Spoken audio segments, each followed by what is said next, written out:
une de cette édition, la visite d'amitié et de travail du président sénégalais au Mali, Bassirou Diomaye Faye, et le colonel Assimi Goïta, lors d'un tête-à-tête, ont parlé de raffermissement des liens de coopération historique entre les deux pays, notamment dans les domaines relatifs au commerce, à la sécurité. Il a également été question de la CEDEAO. Le président sénégalais dit noter la position du Mali qui est rigide mais pas flexible. L'intégration africaine pour socle ou un outil de développement du continent, le sujet au centre d'une journée de réflexion et d'échange organisée par le ministère des Maliens établi à l'extérieur et de l'intégration africaine. Cette journée porte sur le thème « Les défis et les opportunités de l'intégration africaine en tant qu'instrument de promotion de paix, de stabilité et de durabilité ». On parlera également de la campagne nationale en faveur de la promotion de la planification familiale lancée ce matin à Kalabankoro. Cette 20e édition est couplée au dépistage du cancer du col de l'utérus et du sein. Bonsoir, bienvenue dans la grande édition de ORTM1. Le président du Sénégal, Bassirou Diomaye Faye, est arrivé ce matin à Bamako. Il a été accueilli à sa descente d'avion par le président de la transition, colonel Assimi Goïta. Le film de l'arrivée de la délégation sénégalaise à l'aéroport international, président Modibo Keïta avec Nyanya Aliou Traoré. Il est 10 heures passées de 40 minutes. Aéroport international, président Modibo Keïta, c'est nous. Il fait 33 degrés Celsius. Un temps climat pour accueillir dans le bon chaleureux Djatigia malien le président sénégalais, le président Bassirou Diomaye Faye. Vous voyez derrière moi, l'avion vient d'arriver tout à l'heure. Le président de la transition, le colonel Assimi Goïta, à l'accueil.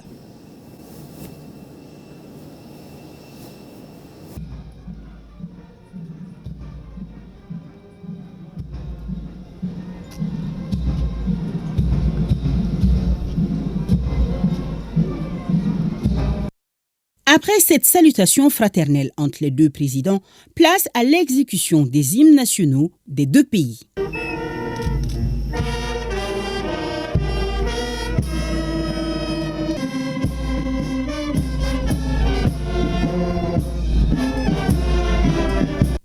Ensuite commence le ballet des salutations des personnalités venues également souhaiter la bienvenue au Mali au chef de l'État sénégalais. C'est un plaisir énorme. Sa présence ici au Mali confirme beaucoup de choses. Il fait partie de cette jeunesse qui est en train de tracer une nouvelle histoire pour l'Afrique. Il vient rejoindre son frère, M. Goïta, avec qui ils ont à peu près la même vision pour l'Afrique en tout cas. Maintenant, chacun avec son contexte et sa réalité, mais c'est toujours dans le même sens. La visite du président sénégalais s'inscrit dans le renouveau de la coopération bilatérale. Fervent défenseur du panafricanisme, le président Bassirou Diomaye Faye entend réchauffer nos relations séculaires avec une nouvelle vision, celle d'une Afrique unie, fédérée et prospère. Cette visite d'amitié et de travail, intitulée ainsi par la présidence sénégalaise, a pour but de renforcer les liens historiques de bon voisinage. Bamako, Bassirou Diomaye Faye et le colonel Assimi Goïta se sont rendus à Koulouba où les deux chefs d'État ont eu un tête-à-tête d'une heure, une entrevue qui sera suivie d'une séance de travail élargie aux délégations maliennes et sénégalaises. L'accent est mis sur la diplomatie, le commerce et la sécurité. Il a également été question de la CEDEAO. Le président sénégalais dit noter la position du Mali qui est rigide mais pas flexible. Pour lui, il faut sauver l'héritage de nos aïeux. Des détails avec Sira Bachili. Des pas assurés de deux jeunes présidents pour développer leurs pays respectifs, Bassirou Diomaye Faye du Sénégal et colonel Assimi Goïta du Mali, dans la logique d'une coopération solidifiée avec des programmes d'envergure pour les deux nations. Une visite d'amitié et de travail de quelques heures du président du Sénégal, teintée d'une vision politique de gouvernance au goût du peuple. Géopolitique et géostratégie oblige, les deux chefs d'État s'entretiennent en tête-à-tête pendant une heure. Le temps de passer en revue les axes de coopération historique entre les deux pays. Cette visite d'amitié et de travail est celle de raffermissement des liens de coopération bilatérale. Le Sénégal partage avec le Mali une histoire unique qui part d'avant l'indépendance jusqu'à la fédération du Mali. Et je suis venu dans le cadre de la continuité de ces relations que nous voulons renforcer sur le plan diplomatique, sur le plan commercial et sur le plan de la concertation pour la prise en charge de tous les défis que nous partageons en commun, à savoir le terrorisme, la lutte contre les trafics illicites. Et nous avons d'autres défis que nous devons relever ensemble, à savoir les défis écologiques au niveau de la Falémé. Vous savez que nous partageons une ressource précieuse, à savoir l'eau, avec le fleuve OMVS, avec le Mali. Et nous avons d'autres défis communs liés à la prise en charge des aspirations de nos peuples. Vous savez que par l'histoire, la géographie et les liens historiques, le Sénégal entretient des relations privilégiées avec le Mali. Et je suis venu dans ce cadre-là et je me réjouis de l'accueil qui m'a été réservé au Mali ainsi qu'à la délégation qui m'accompagne. Je me réjouis aussi d'avoir trouvé à mon frère le colonel Assimi Goïta, président de la transition malienne, toute la disponibilité et l'engagement à renforcer la coopération bilatérale, mais aussi à renforcer la concertation sur le plan multilatéral, que ce soit au niveau sous-régional, régional, mais aussi au niveau international. Comme on pouvait s'y attendre, les questions d'intégration régionale se sont invitées au débat. La situation de la CEDEAO est regrettable selon le président sénégalais, mais il faut corriger les impairs. Le président Diomaye Faye et le président Goïta ont échangé là-dessus. Nous avons aussi parlé de la question de la CEDEAO. Comme vous le savez, le Mali est membre des États de l'Alliance du Sahel. Ceux qui ont suivi mes déplacements dans les différents pays de la CEDEAO m'ont entendu prêcher cette bonne parole-là. Je me suis évertué à en échanger longuement avec le colonel. J'ai compris la position malienne qui, quoique rigide, n'est pas totalement inflexible. Nous pensons que nous devons continuer à travailler avec toutes les parties prenantes, ne pas se décourager de trouver des issues heureuses qui nous permettent de renforcer l'intégration, soit en passant par la coopération bilatérale, mais aussi en essayant de corriger les impairs que nous avons notés dans la coopération multilatérale, notamment dans les instances sous-régionales et régionales, et qui nous ont valu cette situation regrettable que nous vivons.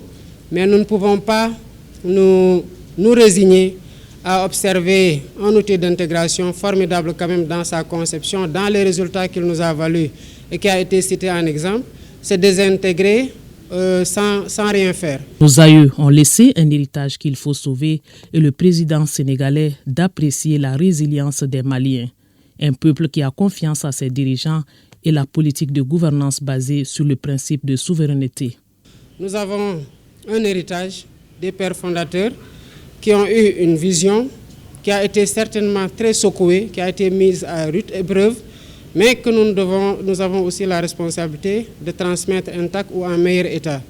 Maintenant, je voudrais ici saluer, pour ce qui est du cas du Mali, la posture de bravoure et de dignité du peuple malien qui, face aux difficultés qui ont été notées sur le plan sécuritaire et par rapport aux sanctions qui ont été infligées, quand même a tenu à garder une ligne directrice qu'elle a essayé de partager pour être comprise, et qui a quand même su se relever. Et nous pensons que nous devons avoir cette solidarité agissante et cette fraternité renouvelée avec le peuple malien pour faire en sorte qu'il puisse sortir très rapidement de cette impasse-là. Et nous voyons les efforts qui sont déployés par le peuple malien à travers des concertations larges qui donnent des résultats. Et nous espérons, en tout cas nous avons foi en la résilience de ce peuple-là pour sortir victorieux très rapidement. Concernant la position du Mali quant à la CEDEAO et celle du Sénégal quant à l'Alliance des pays du Sahel, le président Faye clarifie. Nous ne devons pas nous résigner et dire qu'on ne peut plus rien faire. Il y a des difficultés, il faut parler aux uns et les autres et les comprendre, et à partir du niveau de compréhension et des écarts de position, voir ce qu'il est possible de bâtir à partir du socle qui est existant. Je rectifierai toujours pour dire que je ne suis pas médiateur de la CEDEAO, pas du tout. Je ne suis mandaté par aucune instance de la CEDEAO. Je n'ai jamais siégé à aucune réunion de la CEDEAO.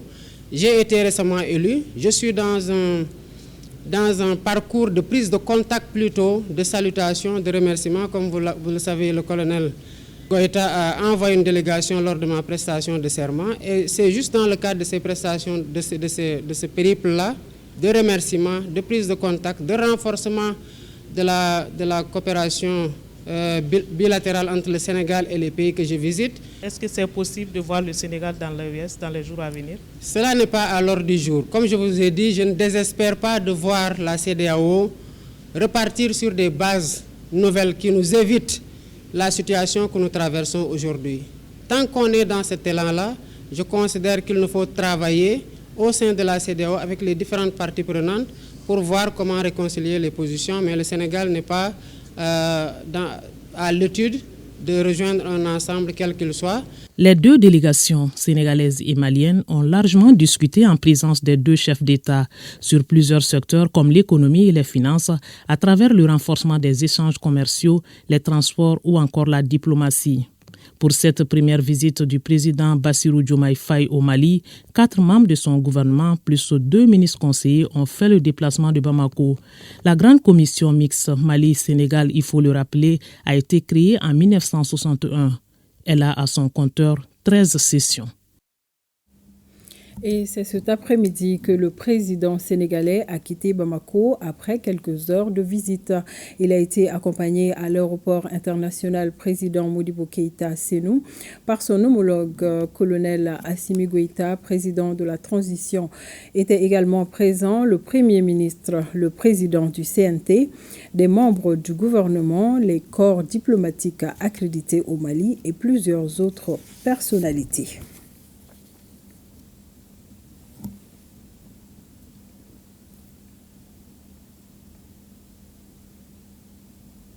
Voilà, cet après-midi à l'aéroport international président Modibo Keïta. Le départ du président du Sénégal Bassirou Diomaye Faye.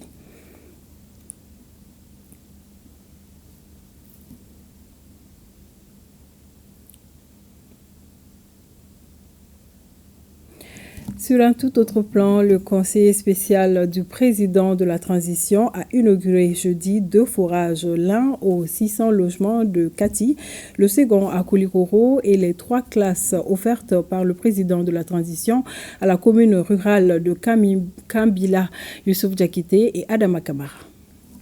La détermination du président de la transition à améliorer quotidiennement les conditions de vie du peuple malien est sans ambiguïté.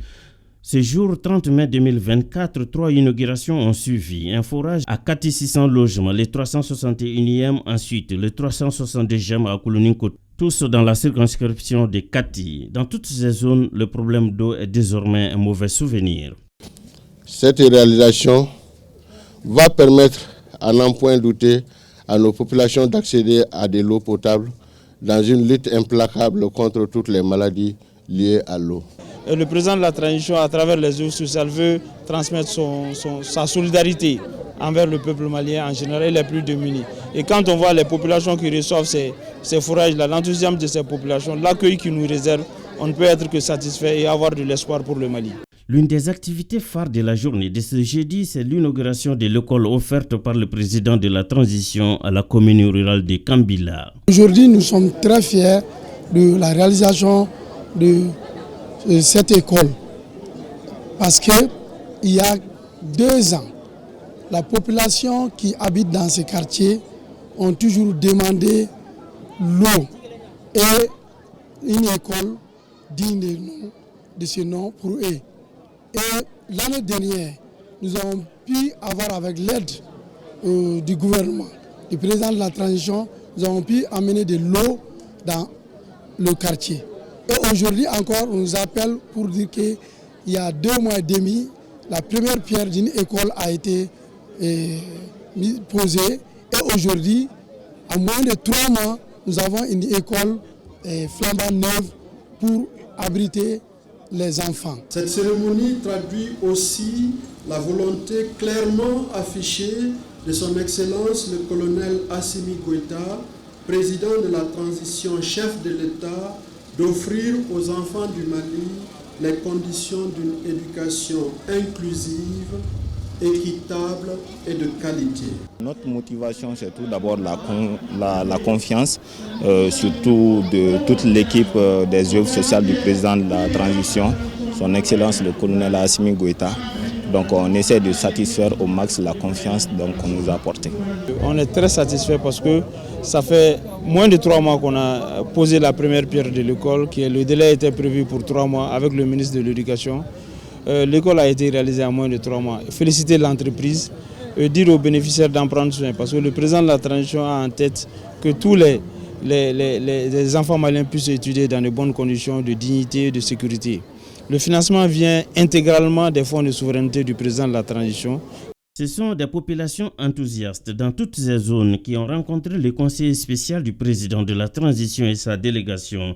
Toutes ont tour à tour transmis les salutations et les remerciements des bénéficiaires au président de la transition à travers la délégation. L'intégration africaine pour socle ou un outil de développement du continent. Le sujet est au centre d'une journée de réflexion et d'échange organisée par le ministère des Maliens établi à l'extérieur et de l'intégration africaine. Cette journée se tient autour du thème « Les défis et les opportunités de l'intégration africaine en tant qu'instrument de promotion de paix, de stabilité et de durabilité ». Abdul Karim Kaba. Le continent africain regorge de très bons potentiels. C'est pourquoi il urge aux Africains de faire de l'intégration africaine un outil pour l'existence efficiente du continent. Afin d'échanger sur la problématique, le ministère des Maliens établi à l'extérieur et de l'intégration africaine a initié une journée de réflexion et d'échange sur le thème « Les défis et les opportunités de l'intégration africaine en tant qu'instrument de promotion de paix, de stabilité et de durabilité ». Comment nos États vont travailler ensemble désormais pour envisager. Nous, on reste toujours Mali, naturellement attaché à l'idéal d'intégration. Mais quelle intégration? Avec qui? Sous quelle forme de leadership? Avec quel mécanisme? Parce que les organisations qui sont dévouées ne sont pas celles qui incarnent aujourd'hui pour nous ces trucs. Donc je crois qu'il faut vraiment qu'on se pose ces questions.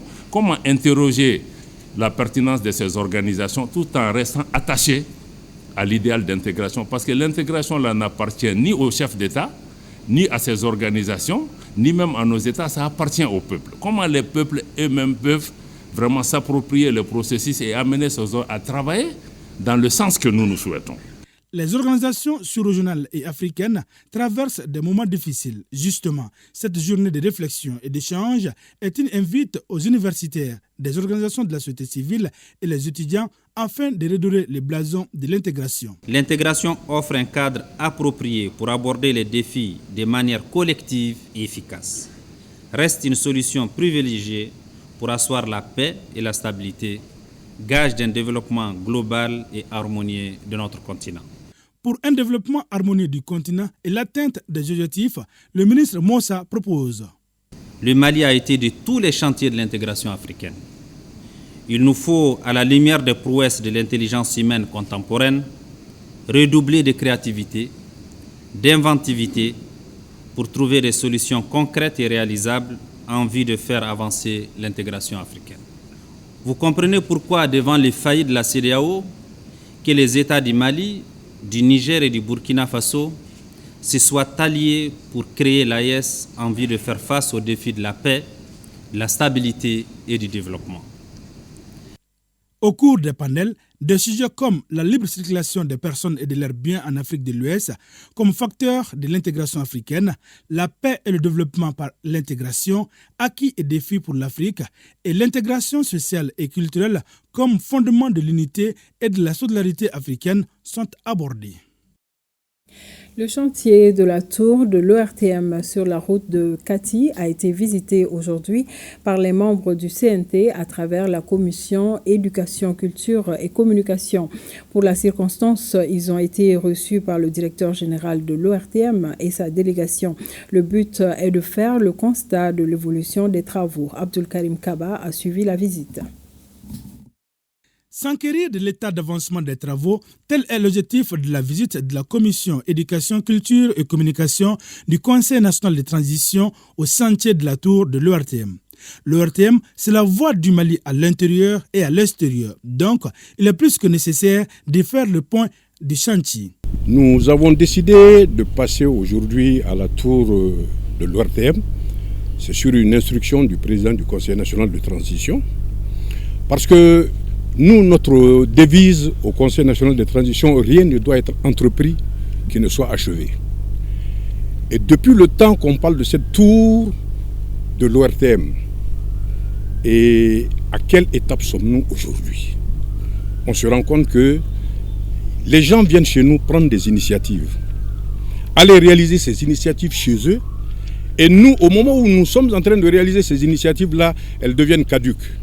Une visite guidée des lieux avec des explications nourries du DG de l'ORTM et des techniciens a permis à cette commission d'éducation, culture et communication du CNT de comprendre beaucoup de choses, notamment le taux d'exécution des travaux qui est à ce jour à 69,97%, la disponibilité des matériels de construction et l'occupation anarchique d'une partie de l'emprise par les particuliers. Sur 9 hectares et demi, on est confronté à une installation anarchique de certains citoyens maliens sur les emprises de cette tour. Et comment vous voulez que le travail puisse se faire pendant que 10 construisent, 30 sont en train de détruire? Espérons qu'après cette visite, les choses vont évoluer, comme on le dit. Ça évolue, c'est vrai. Les initiatives sont là, mais il faut reconnaître qu'il y a une lenteur dans l'exécution des travaux. Donc nous espérons qu'après cette visite, vraiment, les choses vont évoluer dans le bon sens. Pour le président de la commission éducation, culture et communication du CNT, Magma Gabriel Konaté, un compte rendu fidèle sera fait afin d'achever rapidement la construction de la tour de l'ORTM. Alors il faut booster le gouvernement à faire rapidement ce qu'il faut pour que ce travail-là puisse se finir, parce que l'ORTM est la vitrine de la nation malienne. L'ORTM est la vitrine du pays. Et si les grands pays se sont imposés au monde, c'est grâce à leurs médias. Et nous, quand nous avons une structure comme cette tour, lorsque nous la projetons, cela fait du Mali un grand pays. La tour de l'ORTM en chantier est un bâtiment de R+8 avec un sous-sol qui servira de salle d'archivage. Elle comprend plusieurs bureaux pour l'administration et les techniciens, des studios, des salles de montage, des réunions, des spectacles et une salle polyvalente. Vivement la fin des travaux et la ministre de l'Entrepreneuriat national, de l'Emploi et de la formation professionnelle est au Maroc. Bagayoko Aminata Traoré prend part au forum sur le thème « Investir en Afrique, le prochain chapitre ». La participation du Mali à cet important rendez-vous mondial donne l'opportunité d'échanger avec les experts du monde dans le domaine du numérique et de nouer des partenariats pour la concrétisation des initiatives du gouvernement dans le domaine du numérique. La ministre a invité tous à venir découvrir le Mali à la 3e édition du Salon de l'ingénierie, de la transformation et de l'apprentissage CITA qui se tiendra à Bamako du 3 au 7 juillet prochain. Et Hajj 2024, le premier convoi de la filière gouvernementale a quitté Bamako ce matin aux environs de 11h30.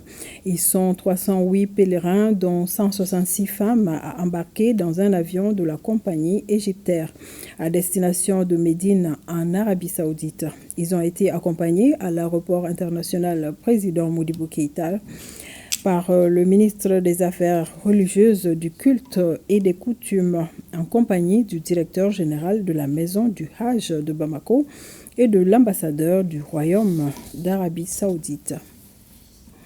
Le réseau des femmes leaders du Mali vient de tenir une conférence d'information et d'échange sur le concept de la masculinité positive. Une occasion pour les membres du réseau de reconnaître l'engagement de certaines personnalités dans la promotion des droits de la femme. Le point avec Bemba Sibi. Information et d'échange sur la masculinité positive, une masculinité plus empathique. L'initiative est du réseau des femmes leaders du Mali. La masculinité positive est un outil pour la promotion du genre. Effectivement, nous avons identifié des personnalités hommes qui vont constituer un premier vivier de référence pour nous. On oublie souvent qu'on est là parce qu'il y a des personnes très courageuses qui, dès le départ, ont cru à cette question d'égalité entre hommes et femmes. Donc il faut saluer le leadership des pionnières qui ont entamé ce combat pour l'égalité entre hommes et femmes. C'est le Mali le premier pays à avoir distingué d'autres personnes que des chefs d'État. J'ai été surprise de voir que c'est moi qui ai eu le award spécial à Oulin. Je remercie les initiateurs, mais je dirais merci aux femmes du Mali qui ont été toujours là pour le combat. La masculinité positive consiste à changer l'attitude des hommes par rapport aux aspects négatifs de la masculinité traditionnelle comme l'agressivité, la domination et la violence dont les femmes et les filles sont le plus souvent victimes. La masculinité positive, beaucoup de ministères travaillent sur la thématique, beaucoup de partenaires également travaillent sur la thématique au niveau des adolescents, au niveau des étudiants. Aujourd'hui, c'est vraiment la vision de l'Union africaine. La masculinité positive est d'apprendre aux hommes africains à déconstruire les stéréotypes de genre néfastes à l'égalité avec les femmes. C'est un chantier de longue haleine auquel s'est attelée l'organisation Aoulin.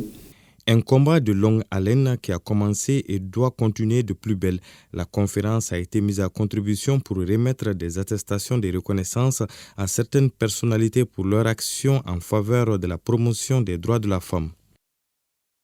L'annonçait en début d'édition, la campagne nationale en faveur de la promotion de la planification familiale a été lancée ce matin à Kalabankoro. Cette 20e édition est couplée au dépistage du cancer du col de l'utérus et du sein.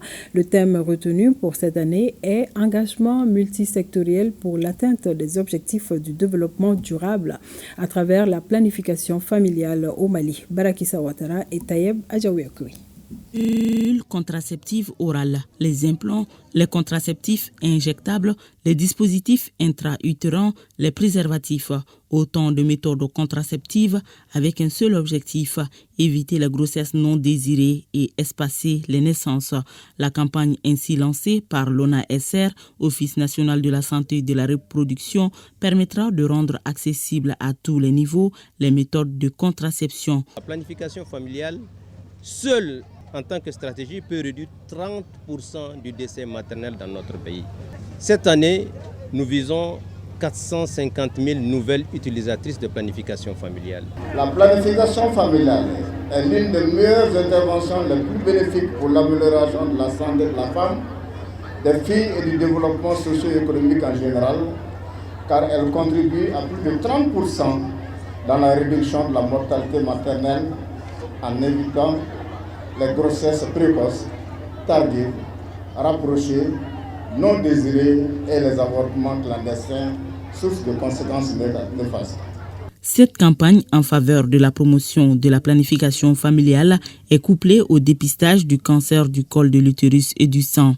Cette campagne n'est non seulement la preuve du rôle régalien que joue le gouvernement du Mali sous le leadership du gouvernement de transition et ses partenaires en matière de santé et en général, celle des femmes et des enfants en particulier. Mais aussi, elle montre et elle nous donne à nous, partenaires, amis du Mali,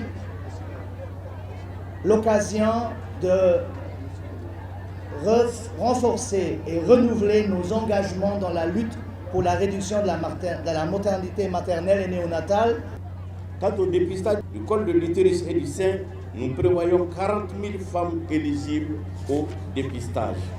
Ainsi, pour y arriver, il faut rendre disponibles et accessibles les services de planification familiale sur toute l'étendue du territoire et atteindre toutes les cibles de la population, y compris les jeunes, les femmes en situation de crise humanitaire et sécuritaire, comme les déplacés et les victimes de toute violence. La cérémonie a pris fin par des visites de stands et des cliniques mobiles pour le dépistage du col de l'utérus et du sein. Atelier de validation de la première phase du projet Élimination sur le genre au Mali à travers une approche holistique et intégrée d'offres de services de qualité au niveau national. Il est le fruit d'un partenariat entre le gouvernement, l'Agence italienne pour la coopération au développement et le Fonds des Nations Unies pour la population. Moussa Kamara.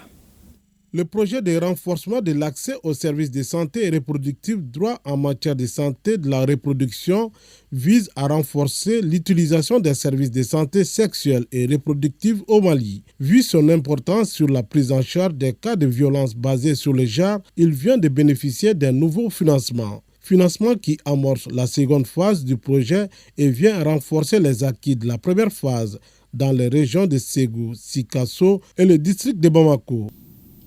La première phase de ce projet, en 4 ans, a permis d'offrir une prise en charge de qualité de près de 7000 personnes survivantes de violences de toutes sortes basées sur le genre et près de 300 femmes porteuses de fistules obstétricales qui ont été réparées et ont reçu une deuxième chance dans leur vie. Le projet bénéficie d'un financement de l'Agence italienne pour la coopération au développement pour une durée de 3 ans. L'Italie soutient ce nouveau projet de renforcement de l'accès aux services et promotion des droits en santé reproductive, incluant la prévention et la réponse aux violences sexuelles et basées sur les genres, y compris les pratiques néfastes, qui va être mis en œuvre par l'UNFPA grâce à notre financement de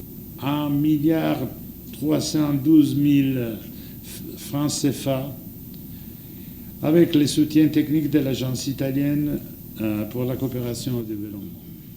Le représentant du ministère de la Promotion de la Femme, de l'Enfant et de la Famille a salué l'accompagnement des partenaires, tout en rappelant l'intérêt que les autorités du pays accordent à la prise en charge des cas de violence basés sur le genre. Le gouvernement du Mali a mis en place des institutions chargées de la mise en œuvre des politiques publiques, des programmes, des stratégies en faveur de la promotion et de la protection des droits de la femme et des enfants. Juste pour confirmer que ce projet cadre parfaitement avec les orientations et les axes stratégiques définis dans le document de politique nationale genre et autres documents cités plus haut. Les acteurs du projet ont saisi l'opportunité pour échanger avec les organisations partenaires de l'UNFPI. S'unir, agir, éliminer, c'est le thème de l'édition 2024 de la Journée mondiale des maladies tropicales négligées. Célébrée chaque année le 30 janvier, cette journée est mise à profit par le département de la santé et du développement social et ses partenaires pour informer et sensibiliser l'opinion nationale sur les avancées et les défis liés à l'éradication des maladies tropicales négligées. Le compte-rendu de Sokona Kamisoko. Selon l'OMS, l'Organisation mondiale de la santé, plus d'1 milliard de personnes sont affectées par les maladies tropicales négligées dans le monde, ce qui fait ces maladies un problème de santé publique. D'où toute la pertinence de la tenue de ces journées d'information et de sensibilisation. L'objectif est de faire un plaidoyer auprès des pouvoirs publics pour inverser la tendance.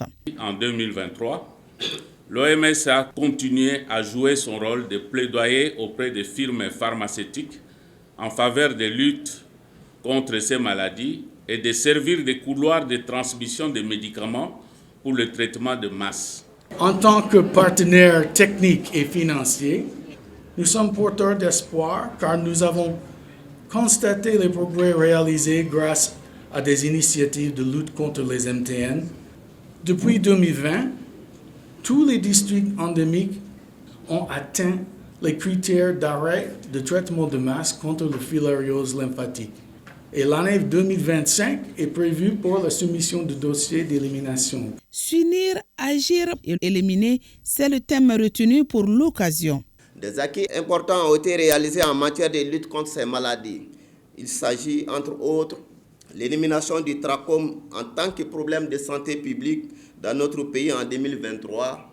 Le Mali devient ainsi le 6e pays en Afrique et le 17e pays dans le monde à avoir atteint cet objectif. L'élimination en cours du dossier d'élimination de la filariose lymphatique.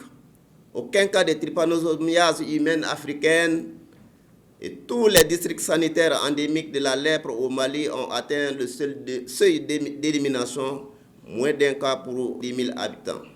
La cérémonie a été marquée par la prestation du groupe théâtral Ado et l'orchestre de l'IJA, tous des talents de non-voyants. tout un symbole. Et santé toujours, le secrétaire exécutif du Haut Conseil national de lutte contre le sida et certains membres de son bureau ont eu une séance de travail avec les responsables du Centre national de transfusion sanguine. Une rencontre mise à contribution par les responsables du centre pour partager certaines contraintes de la structure. Malgré tout, en 2023, le CNTS a pu collecter 70 000 poches. Des explications avec Bemba Sibi.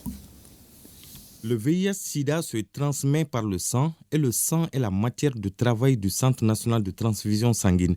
C'est pourquoi les responsables du Haut Conseil national de lutte contre le sida ont tenu à rencontrer ceux du centre. Occasion pour les responsables du CNTS de présenter la structure dont le rôle est devenu crucial avec la situation sécuritaire actuelle. Ces échanges, nous voudrons vraiment espérer sur l'accompagnement du Haut Conseil national de lutte contre le VIH-Sida pour renforcer davantage le Centre national de transfusion sanguine pour relever les défis. Des difficultés qui ont pour nom vétusté des bâtiments et des équipements mis en place pour 5 000 poches de sang qui reçoivent aujourd'hui plus de 60 000, l'absence d'antennes régionales entre autres.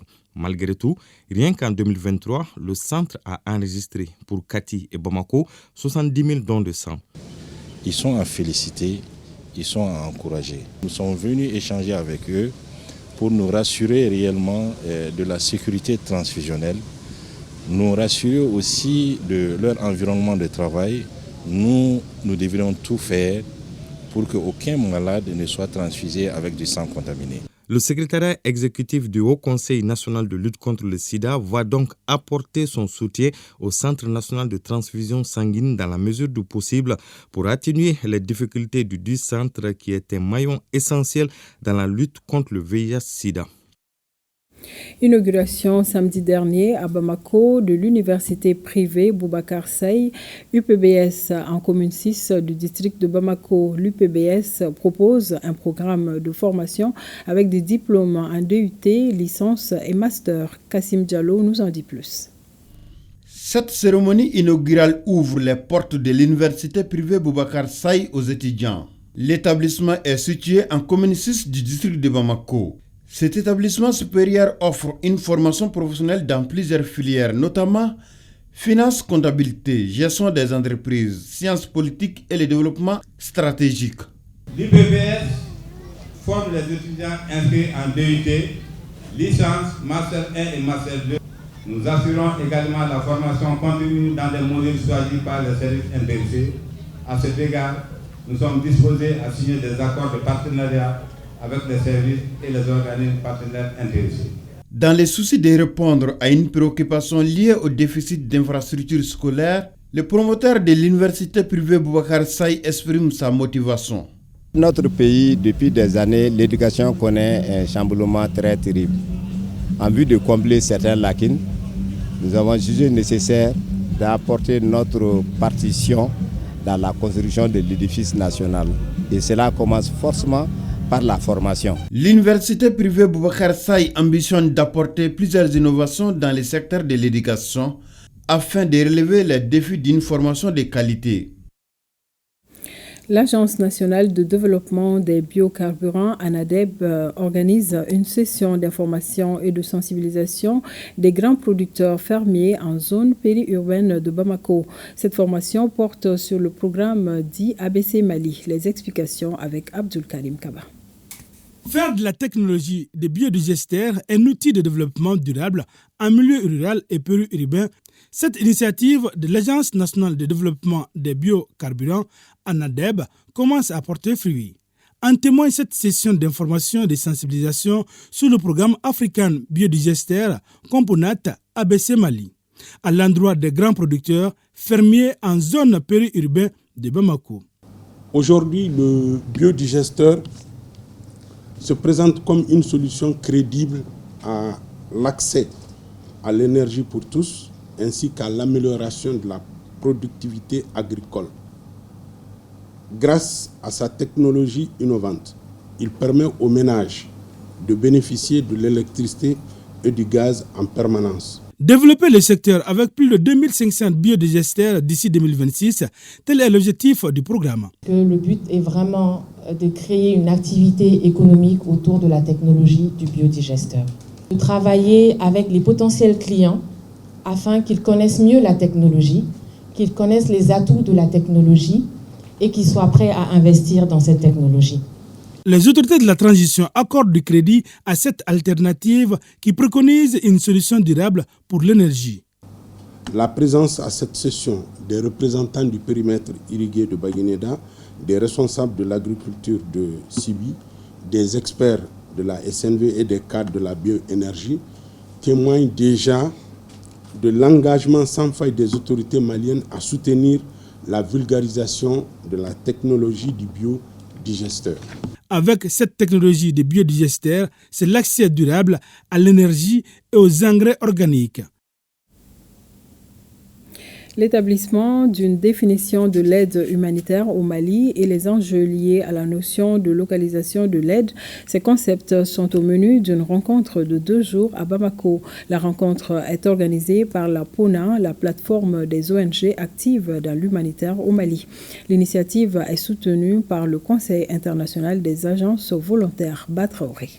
PONA, plateforme des ONG nationales actives dans l'humanitaire, est une nouvelle organisation de la société civile qui entend apporter une réponse efficace à l'aide humanitaire au niveau local. Les initiateurs sont dans la phase du renforcement des capacités, une étape qui se traduit par la mise en place des mécanismes d'information et de coordination.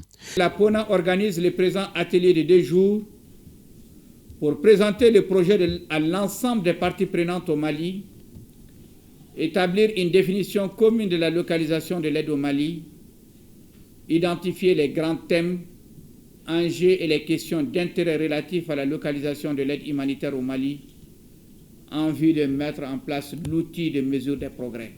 La PONA est appuyée dans sa démarche par la structure ICUA, c'est-à-dire le Conseil international des agences volontaires. La PONA pose une pierre angulaire pour une aide humanitaire plus locale, plus inclusive et plus durable. Il nous aidera donc à rendre des comptes, à apprendre de nos expériences et à améliorer constamment nos approches. La PONA peut compter sur l'accompagnement constant du gouvernement, de la République du Mali en général et du ministère de la Santé et du Développement social en particulier. La plateforme des ONG nationales actives dans l'humanitaire a été créée en février 2024.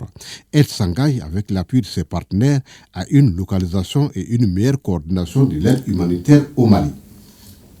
Partager avec tous les acteurs de la région les progrès enregistrés dans les divers domaines, communiquer sur les activités programmées pour 2024 en cohérence avec le niveau national, tels sont entre autres objectifs de la rencontre annuelle du gouverneur de Tombouctou avec les services techniques de la région. À l'issue de 2 jours d'échange, des recommandations ont été formulées en vue d'harmoniser les actions de développement.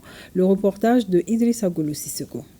Les services techniques ont présenté leurs activités réalisées en 2023, les perspectives pour 2024 et les difficultés à rencontrer avant de se soumettre à une série de questions-réponses. Ça nous a permis, services régionaux, de nous passer les informations, d'échanger les informations, les difficultés et souvent de les résoudre même dans la salle. Et je pense que c'est une très bonne initiative à pérenniser et ça nous a permis aussi de faire le point des activités que nous avons menées dans nos différents secteurs. C'est des échanges avec des débats fructueux, il faut le reconnaître.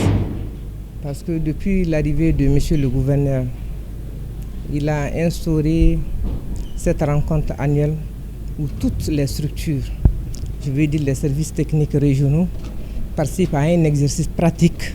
Cette activité aura été enrichissante et permis d'harmoniser les actions prioritaires à mettre en œuvre pour le développement de la région de Tombouctou. L'espoir que je fonde sur cette rencontre-là, c'est que ça m'a permis de comprendre, de toucher du doigt, si vous voulez bien, l'engagement de l'ensemble des chefs des services régionaux de la région de Tombouctou et les défis auxquels ils font face au quotidien pour à relever ces défis à relever pour répondre aux besoins de la population de la région de Tombouctou. Et ça va se faire ici aussi surtout avec la montée en puissance des forces de défense et de sécurité, le retour progressif de la sécurité, de la stabilité dans la région de Tombouctou. Les recommandations issues de ces échanges permettront d'impulser une nouvelle dynamique au développement de la cité des 333 saints.